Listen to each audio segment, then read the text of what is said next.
Little early tonight with our Center Seat segment featuring Republican presidential candidate Herman Cain. Tonight's panelists, Steve Hayes, senior writer for the Weekly Standard, A.B. Stoddard, associate editor of The Hill, and of course syndicated columnist Charles Krauthammer. Mr. Cain, thank you very much for being here. It's my pleasure. Thank you. It's been a busy week. Yes.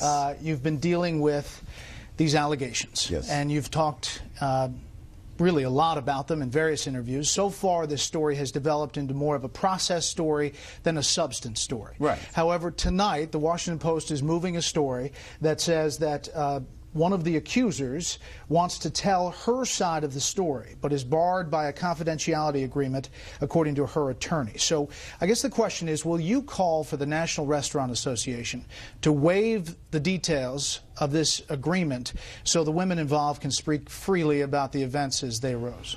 I can't answer that now, Brett, because there are legal implications.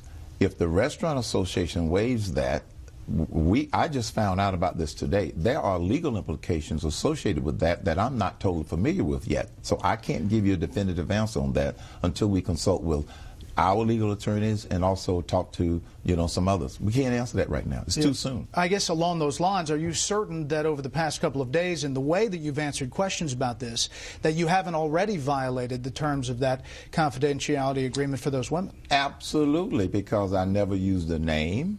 One of them, I didn't even know the name.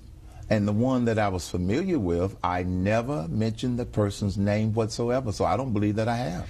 On the questions of process, Charles. Yes. Yesterday, early in the day, you said that you were not aware of any settlement.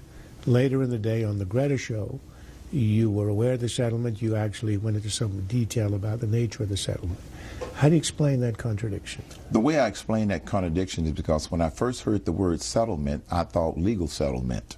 And my recollection later was that there was an agreement. So I made an assumption about the word settlement that it was legal, and I didn't think that there was a legal settlement, but an agreement. Remember, this happened 12 years ago, and so all day in the middle of my regular schedule, I'm trying to piece the pieces together. And so, as I indicated earlier today, the best recollection of what happened was represented on Greta. Didn't intend to contradict myself. It's just been difficult trying to recollect many of the pieces that happened 12 years ago. But both in the morning and on the Greta show, you use the word settlement. And there are many people who say, the reason that your candidacy is so attractive because you're not a politician. You aren't a guy who dances around words. You shoot straight.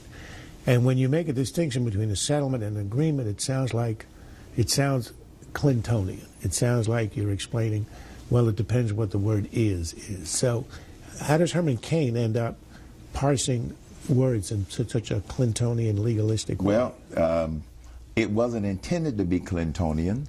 It was simply using the word agreement, which in business organizations that I have run, whenever there has been an employee leaving, whether voluntarily or involuntarily, we would generally call it an agreement. So that was the perspective from which I got around to that after trying to recall what was happening 12 years ago. Maybe.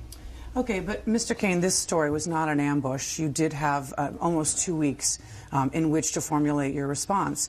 But you find yourself in this public relations disaster, and I'm interested in what you blame it on. Is it a poor memory, a lack of political experience, or a lack of staff? What is your answer for why you're answering all these questions about all these conflicting responses when you had time to prepare one? Well, let's go back to why 10 days ago we made a conscious decision. We're not going to chase anonymous accusations. Secondly, we didn't know what was going to be in that report. We were given a heads up that they were thinking about releasing a story. But you don't go out and defend something when you don't know what you're trying to defend. And thirdly, we could have been better prepared. I absolutely agree we could have been better prepared. And in the future, we probably will be. So, mea culpa on not being better prepared. You were not informed that there were 2 allegations of harassment against you when you were originally contacted about this story? No, we were informed that there were 2. Okay. Yes, but we made a conscious decision. As the candidate and the CEO of the Herman Cain campaign, I was the one who made the final decision. We are not going to go chasing anonymous accusations. Okay. Let me ask you if you're happy that the way that the National Restaurant Association has handled this. You've had these allegations. You say that they're baseless, that they aren't true on the substance of it, and yet there was this settlement. Are you happy with the way that this was handled by the association? Yes, I am, because having been the past chairman of the association and having been the CEO of the association at the time, the one allegation that I know of, remember I also said I wasn't even aware of a second allegation. The one allegation that I was aware of, yes, it was handled in the course of normal employee relations when an employee leaves. That's why it was not considered a big deal, because we never got into a legal spat or anything like that. Right. Charles. Mr. Cain, when Clarence Thomas was near to achieving a position of high authority, he was hit with a sexual harassment charge. You, contending for the presidency, the office of highest authority, leading in the polls Republican nomination, all of a sudden get hit with a sexual harassment charge. Do you think that race, being a strong black conservative, has anything to do with the fact that you've been so charged? And if so, do you have any evidence to support that? I believe the answer is yes, but we do not have any evidence to support it. But because I am an unconventional candidate, running an unconventional campaign, and achieving some unexpected, unconventional results in terms of the poll, we believe that, yes, there are some people who are Democrats, liberals, who do not want to see me win the nomination, and there could be some people on the right who don't want to see me because I'm not the quote-unquote establishment candidate. No evidence. But does race have any part of that? Establishment, a maverick, yes. What about race? Relative to the left, I believe that race is a bigger driving factor. I don't think it's a driving factor on the right. This is just based upon our speculation. Last thing on this topic, and then we're going to move on to domestic issues, foreign policy. Yes. You were asked specifically, one of the few details in that original Politico piece was whether you asked one of these women to a hotel room. That was one of the allegations that was in the piece. You said to PBS last night, I absolutely do not recall. I have no recollection of that. If you knew that these were the only two allegations, are you sure that you haven't done that? I am sure I hadn't done that. Absolutely sure. We have many more questions about domestic policy. We have thousands of people typing in about 999 and foreign policy. Will in Indiana wrote into our chat room. He wants to get something on some other topics right away. Thank you, Will. The panel returns after a short break.